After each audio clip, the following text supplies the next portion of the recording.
Good morning po mga kababayan, ma'am sir. Good afternoon na pala.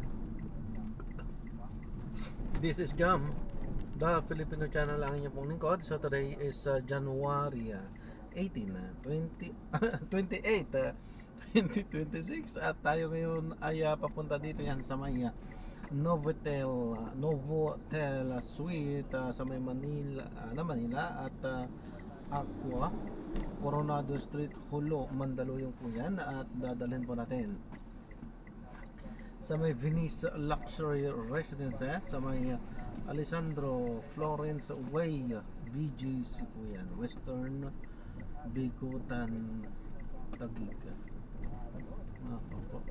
Okay, so magbabalik po tayo mamayang konti pag nakuha na po natin sila. Disclaimer lamang po, ang content po natin ay kalsada at hindi ang passenger. Kaya naman sakali man po na may marinig kayo mga pangalan ng lugar, pangalan ng tao, pangalan ng organizations, government o private man yan, ay wala pong kinalaman ng channel na ito. At wala pong pinapatungkulan. Lahat po ng pinag-uusapan dito ay pawang dito lamang po yan sa loob. At wala pong pinapatungkulan sa labas. Okay po, magbabalik po tayo mamayang onte pag nakuha na po natin sila. Samantala, makinig tayo ng mga nagbabagang balita at mga talakayan habang tayo ay papunta doon sa ating pick-up area.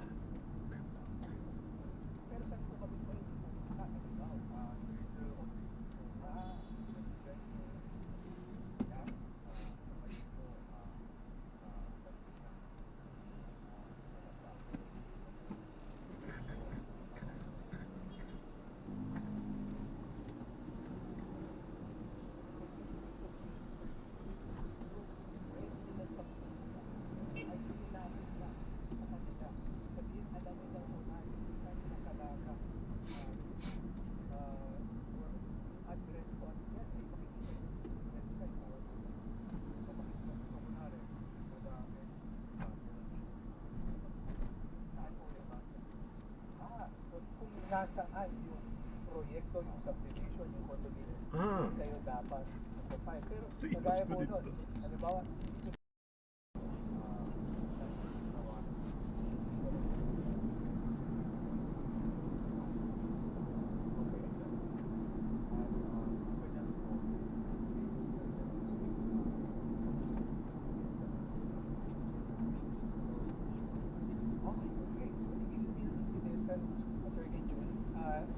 kumbaga, ang usapan kasi between developer and the buyer ay pwede na silang tumira. Sabihin, livable, habitable. Sabihin kung yan ay walang kuryente, walang kalsada, at kumbaga, ano pa yung iba nito, makangailangan para mabuhay. Limukhang piece of contract. Pag ganyan po, kapag yan po ang fact, mali na po yung yan. ay kunyari po ang fact, sabi ko na pagkakataon, bumili ka, pagdating mo walang tubig, okay, kuryente. Yan po, covered yan po, kadalasan yan ng kontrata ng development. Pag ganyan po, nakalaw po yun ang emergency. Ito naman, si Louis Basco, Attorney June, ang tanong niya, ano daw yung kanilang karapatan? Kasi parang may karapatan po ba ang homeowner na tanggalan ng metro ng tubig kung hindi nagbabayad sa tamang petsa? Kasi diyan po ba ipapasok sa AKAP o sa iba po? Opo. Pwede. So yan. Hindi ko nakita. Si Emily po pala ng Quezon City ay naghihintay na kanina patalino. Miss Emily, magandang hapon po. Welcome to the Attorney June and Attorney Noel po ngayong hapon dito sa Attorney. Magandang po, Attorney June and Noel.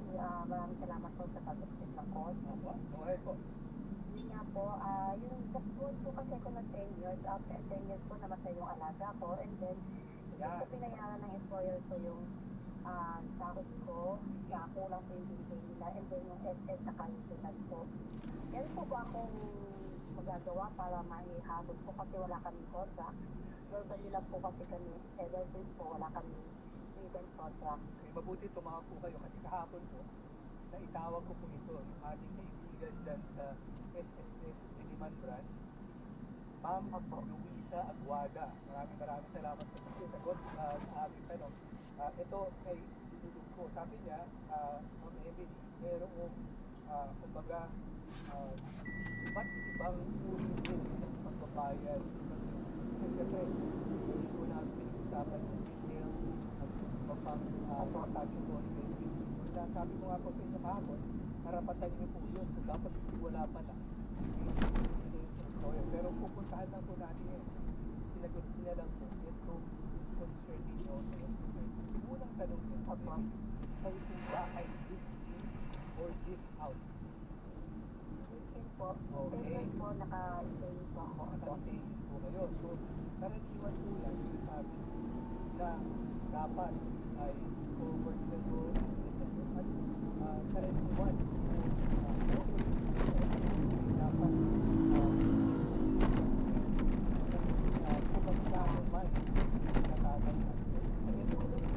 In 10 years po, I'm assuming may pagbabago po sa inyo sweldo. Tama po ba?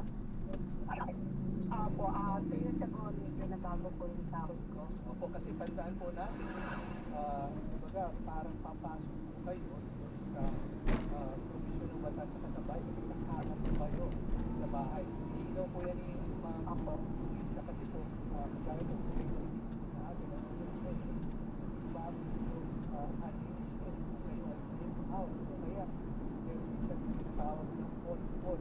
Iba rin po ang kung kahit ang Emily kasi dito na ano natin at sa amin alam kailangan nila nagkakalap na sa dami gaya ng baga unless lugar taga Quezon City po ba kayo? Opo, all years po. Actually, attorney, na express po ako. Parang self-employed lang po ang Ayun. Kasi po pwede rin po po pwede rin po yun. So, pinakamaganda po po kung wala po kayo sa meeting record. Kaya po, magpunta po tayo sa tanggapan ng SSS. Kung taga Quezon City po kayo, malapit lang po kayo. Apo, avenue. and Oh yes, baka pwede po kayo sa Quezon. O kaya yung main SSS. Para mas madetali niyo po lahat-lahat na okay po? Okay po. Opo. Maraming salamat po. Sabi po, nag-rapid po ng Montalban at Almada. Meron din po Montalban branch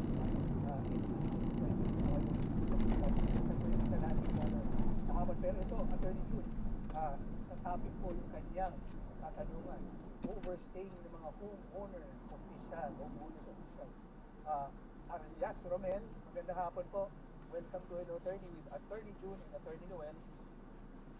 Romel? Hello, magandang hapon po, attorney. Opo, pakikwento po sa amin kung ano nangyari.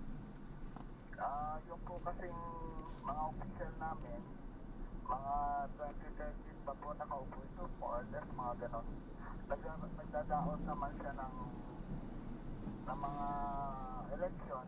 Pag nagkakaroon ng election, marami siyang pinalulusot na mga dahilan kung kaya na i-declare na void yung election na sila po rin nakaupo hanggang ngayon. Nag-hold over sila. So, pero ano po ba ang nakasaad sa inyong article o bylaws po? Kung kailan? Annual po ba yan? Ang inyong election? Annual po, tapos gumawa sila ng batas na ginawang tuloy. Okay. So ito po, papasagot po natin yun. Early June, ano pong masasabi natin dito sa katanungan? Ang sinasabi po ay meron dati annual, meron laging nakakahanap silang dahilan para ma-invalidate yung election. So, since 2013, naka-hold over na, overstaying yung kanyang tanong, overstaying ng mga homeowners. Okay, sir, ano po ba ang kanilang legal na remedy? Attorney Noel, naging problema namin yan. Oo. So, may sagot na tayo dyan, cited upon our institution, by sinabi ng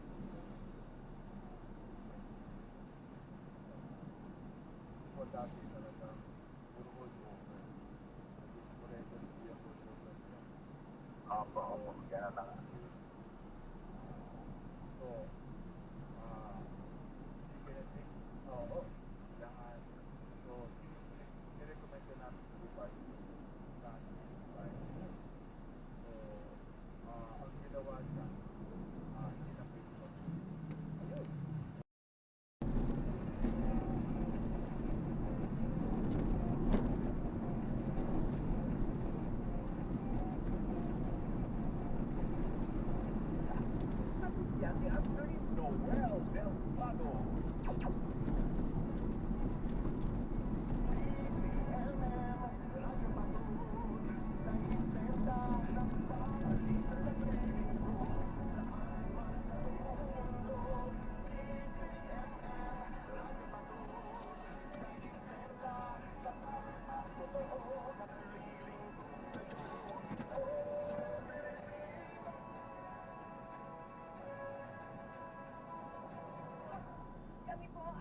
Radyo Patrol sa Instrenta at DCMM Teleradyo muna sa balita. Ulat ng public service na sabi ng ABC, kapitana ng mga Siya ng publiko bukod sa pagiging tagapagsalita.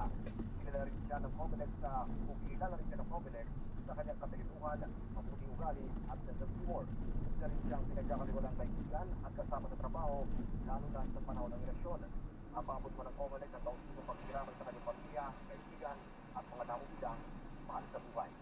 Yan ang balitang kumpirmado. Sigurado, itong Radyo Patrol, Brad, FM. Maraming salamat, Steve Brad. Ang balitang ito ay natin sa inyo ng Smart, the #1 dishwashing cream. Ang galing-galing! At yan ang mga balita. Basta agad, nakareport agad sa DCMM. Manatiling nakatutok sa DCMM Facebook at YouTube channel. Ako po sa Kristen. DCMM, Balisa, ngayon! Sa bawat tanong, sa bawat hinaing, meron kang maaasahan. May makikinig. Aksyon, ngayon!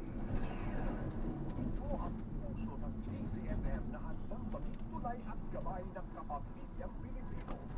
Tutugon sa aksyon. Kahapon, bukas, kundi ngayon! Aksyon, ngayon! Kasama ang tatak ng pagsiservisyo, Willie Cordero.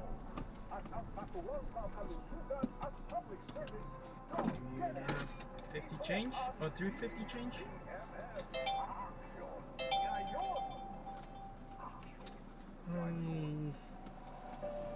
Let me see first. Yes. So, na-drop na natin sila. So, maraming salamat po sa panonood. Hanggang sa muli ingat. God bless. Paalam po.